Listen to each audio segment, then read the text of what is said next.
और सब बढ़िया। क्या हाल चाल है? हैं? जिम जाम आए? जिम ने का ही डर रहा था मुझे तो तुम्हारा।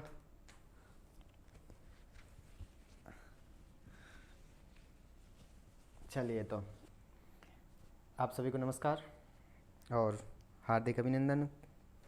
ठीक है, तो क्या पढ़ रहे थे हम? भौतिक प्रदेश। कल का सबको याद हो गया था तुझे? अब ठीक है तबीयत?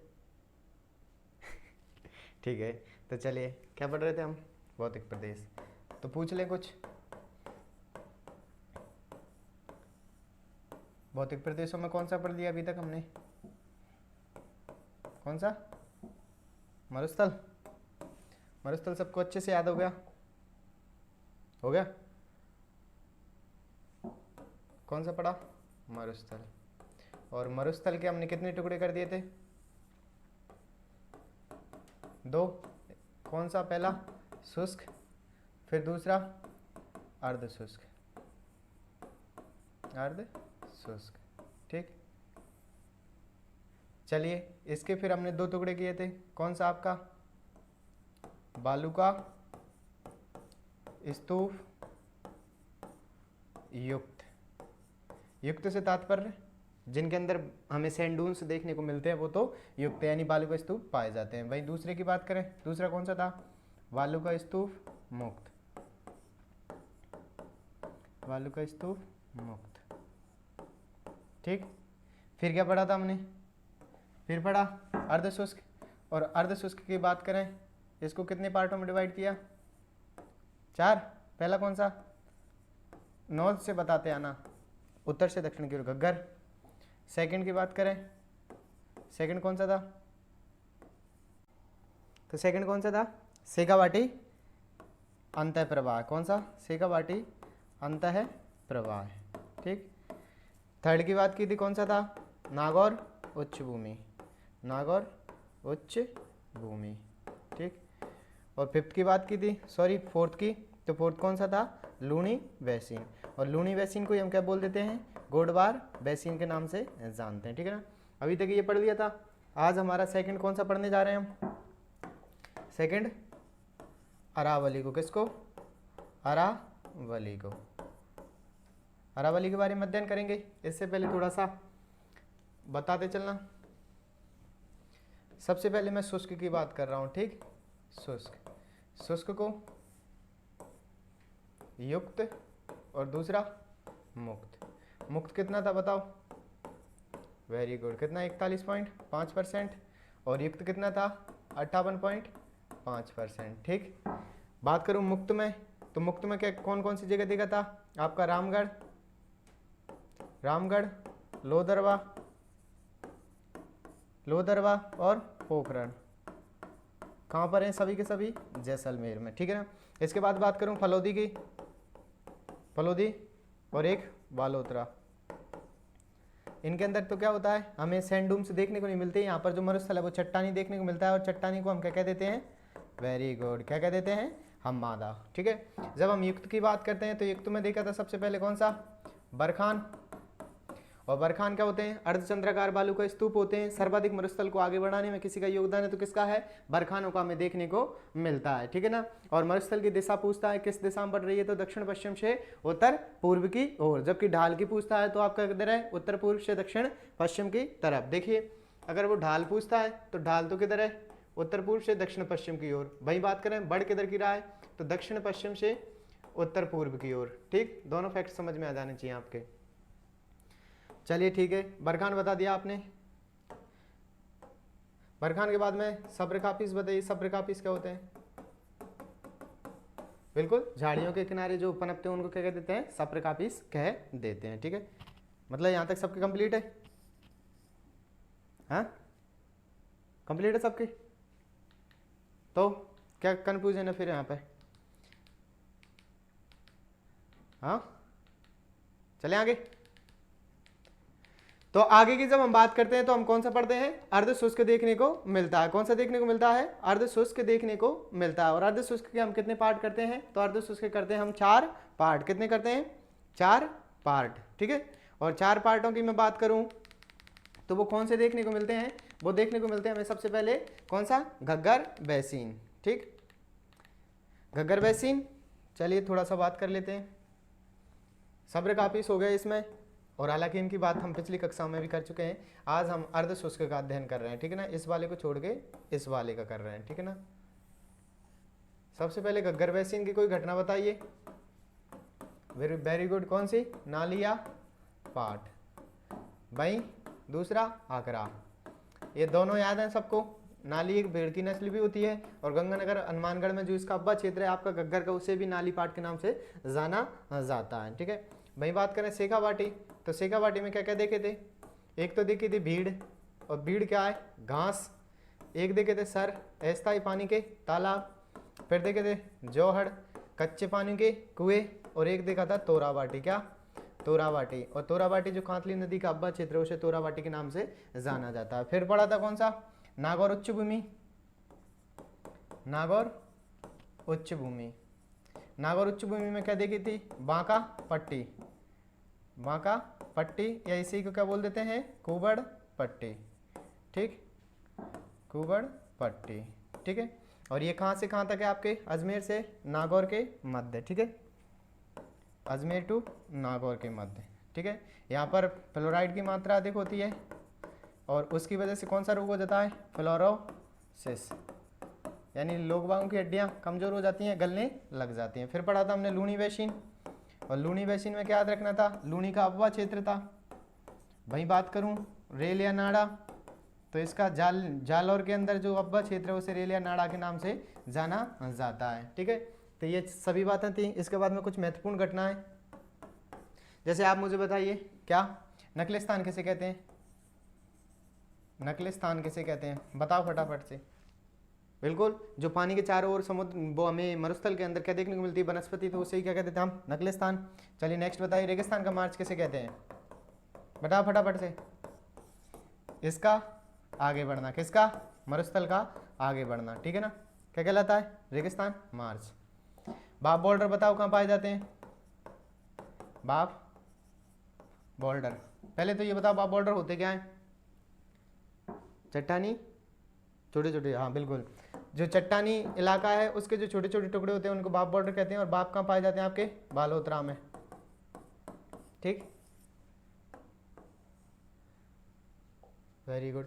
चलो इनका निर्माण काल बता दो, कब हुआ था, कौन से में हुआ था, अब तो बता ही दोगे, परमो कार्बोनिफेरस युग के अंदर, ठीक है ना। और बात करूं मैं Akal wood fossil park, Akal wood fossil park कहाँ पर है, तो बिल्कुल जैसलमेर के अंदर जीवाश्म उद्यान है।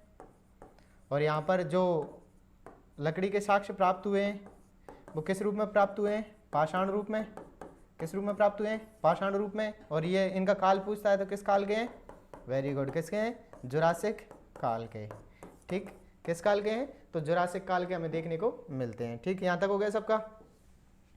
चलिए नेक्स्ट बताइए, पीवड़ा क्या है, पीवड़ा, बिल्कुल, तो पीवड़ा क्या है, सर्प की प्रजाति, इसका रंग पीला होता है, ठीक। लाठी सीरीज क्या है, लाठी सीरीज बताओ, लाठी सीरीज। और लाठी सीरीज क्या है, तू बता, तू, लाठी सीरीज क्या है, जलपट्टी। कहाँ से कहाँ तक देखने को मिलती है, पोखरण से, बिल्कुल, पोखरण से मोहनगढ़ के बीच में देखने को मिलती है, ठीक है ना। और ये मीठे पानी की जलपट्टी है। अब इसके बाद तू बता, इसका किस नदी का अवशेष है, बताओ फटाफट से, बिल्कुल सरस्वती नदी का अवशेष, ठीक। बागेत बात करूं, सेकंड जलपट्टी कहाँ खोजी जा रही है आपके, अब बायतू टू सांचौर, ठीक,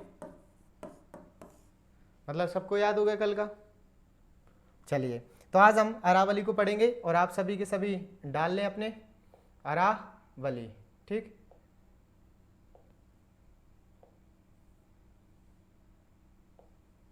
ठीक,